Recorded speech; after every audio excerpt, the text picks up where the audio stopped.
जय श्री राम दोस्तों, आइए जानते हैं कि तुलसी माता और शालिग्राम का विवाह क्यों होता है और किस दिन इनका विवाह किया जाता है। धार्मिक मान्यता के अनुसार देव उठनी एकादशी के दिन भगवान विष्णु नींद से जागते हैं। इसी दिन से शुभ कार्यों की शुरुआत भी होती है। देव उठनी एकादशी से जुड़ी कई परंपराएं हैं। ऐसी ही एक परंपरा है तुलसी और शालिग्राम के विवाह की। शालिग्राम को भगवान विष्णु का ही स्वरूप माना जाता है। तुलसी शालिग्राम का विवाह क्यों होता है, इसकी शिव पुराण में एक कथा है जो इस प्रकार से है। शिव महापुराण के अनुसार पुरातन समय में दैत्यों के राजा दंभ था। वह विष्णु भक्त था। बहुत समय तक जब उसके यहाँ पुत्र नहीं हुआ तो उसने दैत्यों के गुरु शुक्राचार्य को गुरु बनाकर उनसे श्री कृष्ण मंत्र प्राप्त किया और पुष्कर में जाकर घोर तप करने लगा। उसकी तपस्या से प्रसन्न होकर भगवान विष्णु ने उसे पुत्र होने का वरदान दिया। भगवान विष्णु के वरदान स्वरूप दंभ के यहाँ पुत्र का जन्म हुआ। वास्तव में वह श्री कृष्ण के पार्षदों का अग्रणी सुदामा नामक गोप था, जिसे राधा जी ने असुर योनि में जन्म लेने का श्राप दिया था। इसका नाम शंखचूड़ रखा गया। जब शंखचूड़ बड़ा हुआ तो उसने पुष्कर में जाकर ब्रह्मा जी को प्रसन्न करने के लिए घोर तपस्या की। शंखचूड़ की तपस्या से प्रसन्न होकर ब्रह्मा जी प्रकट हुए और वर मांगने के लिए कहा। जब शंखचूड़ ने वरदान मांगा कि मैं देवताओं के लिए अजय हो जाऊं, ब्रह्मा जी ने उसे वरदान दे दिया और कहा कि तुम बद्री वन जाओ। वहां धर्मध्वज की पुत्री तुलसी तपस्या कर रही है, तुम उसके साथ विवाह कर लो। ब्रह्मा जी के कहने पर शंखचूड़ बद्री वन गया। वहां तपस्या कर रही तुलसी को देखकर वह भी आकर्षित हो गया। तब भगवान ब्रह्मा वहां आए और उन्होंने शंखचूड़ को गंधर्व विधि से तुलसी से विवाह करने के लिए कहा। शंखचूड़ ने ऐसा ही किया। इस प्रकार शंखचूड़ व तुलसी सुखपूर्वक विहार करने लगे। शंखचूड़ बहुत वीर था। उसे वरदान था कि देवता भी उसे हरा नहीं पाएंगे।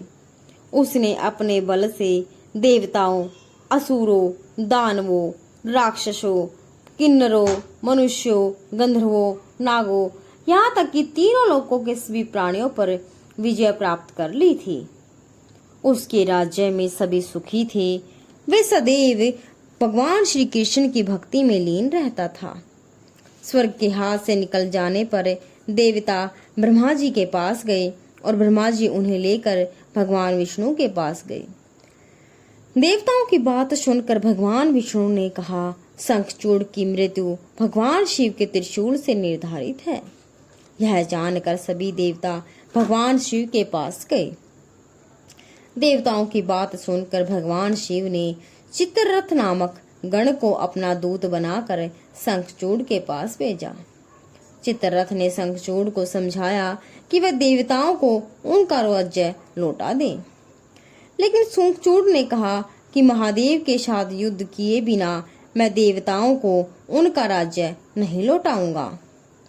भगवान शिव को जब इस बात का पता चला तो वो युद्ध के लिए अपनी सेना लेकर निकल पड़े।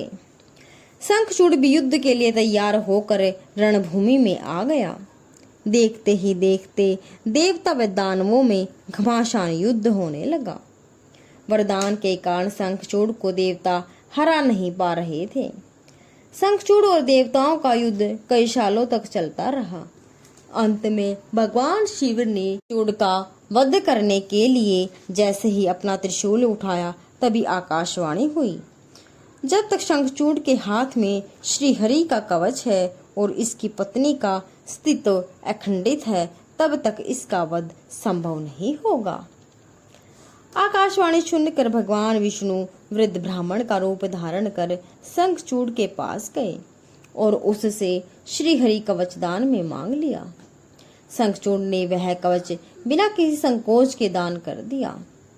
इसके बाद भगवान विष्णु शंखचूड़ का रूप बनाकर तुलसी के पास गए वहां जाकर शंखचूड़ रूपी भगवान विष्णु ने तुलसी के महल के द्वार पर जाकर अपनी विजय होने की सूचना दी। यह सुनकर तुलसी बहुत प्रसन्न हुई और पति रूप में आए भगवान का पूजन किया व रमण किया। तुलसी का अस्तित्व भंग होते ही भगवान शिव ने युद्ध में अपने त्रिशूल से शंखचूड़ का वध कर दिया। कुछ समय बाद तुलसी को ज्ञात हुआ कि ये मेरे स्वामी नहीं हैं। तब भगवान अपने मूल स्वरूप में आ गए। अपने साथ छल हुआ जानकर शंखचूड़ की पत्नी रोने लगी। उसने कहा, आज आपने छल पूर्वक मेरा धर्म नष्ट किया है और मेरे स्वामी को मार डाला।